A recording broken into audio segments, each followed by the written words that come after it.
ఆర్జీకేయూటీ triple ఐటీకి సంబంధించి notification అయితే విడుదల చేయడం జరిగిందన్నమాట. బీటెక్ ప్రోగ్రామ్కి సంబంధించి.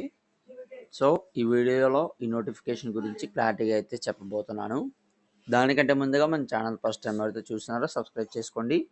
పక్కన గంట సింబల్ గట్టిగా నొక్కండి. మన ఛానల్లో పెట్టే ప్రతి వీడియో మీకు అయితే నోటిఫికేషన్ కింద రావడం జరుగుతుంది. వీడియో నచ్చినట్లయితే లైక్ చేయండి, షేర్ చేయండి, కామెంట్ చేయండి. ఫ్రెండ్స్, వీడియోలోకి అయితే వచ్చేద్దాం.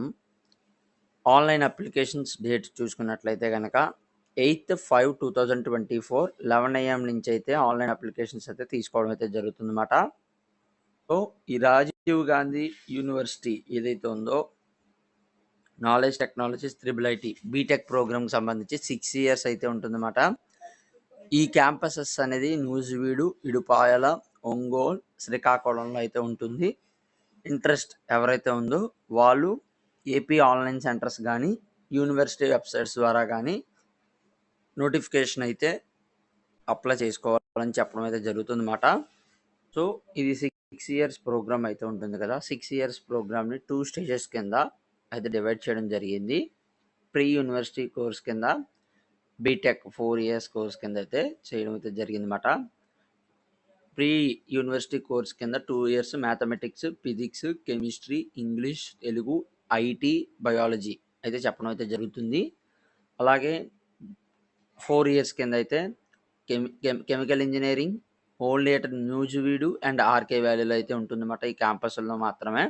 Civil engineering, computer science engineering, electrical and electronics engineering, electronics and communications engineering, mechanical engineering, metallurgical and materials engineering only at Nuzvid and RK వ్యాలీలో అయితే మాత్రమే లాస్ట్ కోర్స్ అనేది ఉంటుంది. ఎలిజిబిలిటీ చూసుకున్నట్లయితే కనుక 10th క్లాస్ అయితే పాస్ అయి ఉండాలి. ఆంధ్ర స్టేట్ అయినా, తెలంగాణ స్టేట్ అయినా సరే, సిబిఎస్ఈ అయినా, ఐసిఎస్ఈ అయినా సరే 10th క్లాస్ అయితే మస్ట్ పాస్ అయితే అయి ఉండాలి. అలాగే లోకల్ స్టేటస్ సర్టిఫికేట్ అయితే ఉండాల్సి ఉంటుంది. అలాగే క్యాండిడేట్స్ ఎవరైతే ఆంధ్ర నుంచి కాకుండా తెలంగాణ స్టేట్ నుంచి జాయిన్ అవుతున్నారో వాళ్ళు సూపర్ న్యూమరీ సీట్స్ కింద 5% అయితే ఇవ్వడం అయితే జరుగుతుందన్నమాట.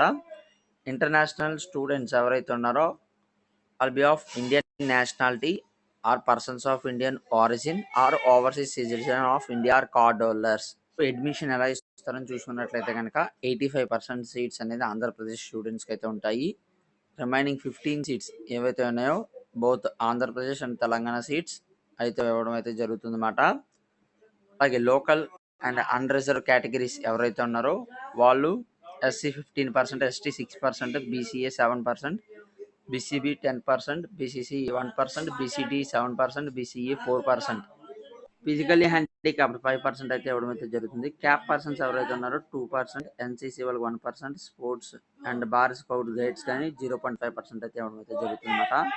ఇంకా ఫీజెస్ చూసుకున్నట్లయితే కనుక ట్యూషన్ ఫీజు ఆంధ్రాకైనా తెలంగాణకైనా సరే ప్రీ యూనివర్సిటీ ప్రోగ్రామ్ ఏదైతే ఉందో దానికి 45,000 అయితే కట్టాల్సి ఉంటుంది అన్నమాట. బీటెక్ ప్రోగ్రామ్ సంబంధించి 50,000 అయితే కట్టాల్సి ఉంటుంది. ఎవరైతే విద్యాదీవన రియంబర్స్మెంట్ వస్తుందో వాళ్ళకైతే ఇక చదువుకోవడానికి అయితే అవకాశం ఉంటుంది. అలాగే ప్రీ రియంబర్స్మెంట్కి ఎవరైతే ఎలిజిబుల్ లేరో వాళ్ళైతే మొత్తం ట్యూషన్ ఫీజు అయితే కట్టాల్సి ఉంటుంది బిగినింగ్ లోనే. అలాగే మెస్ ఛార్జెస్ 3,000 అయితే ఉంటుంది అన్నమాట మంత్కి. అడ్మిషన్ ఫీజ్ 1,000 రూపీస్ ఉంటుంది. 500 అయితే ఎస్సీ ఎస్టీ స్టూడెంట్స్కి ఉంటుంది. 1,200 రూపీస్ గ్రూప్ ఇన్సూరెన్స్ ఏదైతే ఉందో దానికైతే ఉంటుందన్నమాట. అంటే insurance agency by the university ఏదైతే ఉందో దానికైతే కట్టాల్సి ఉంటుంది. హాస్టల్ మెయింటెనెన్స్కి 1,000 రూపీస్ అయితే కట్టాల్సి ఉంటుంది. సో టోటల్గా 4,200 రూపీస్ అయితే కట్టాలి. ఎస్సీ ఎస్టీ స్టూడెంట్స్ వాళ్ళకి అయితే 3,700 రూపీస్ అయితే కట్టాల్సి ఉంటుంది. ట్యూషన్ ఫీజు సంబంధించి అప్లికేషన్ ఫీ 300 రూపీస్ అయితే ఉంటుంది. 200 అయితే ఎస్సీ అండ్ ఎస్టీ స్టూడెంట్స్కి అయితే ఉంటుంది అన్నమాట.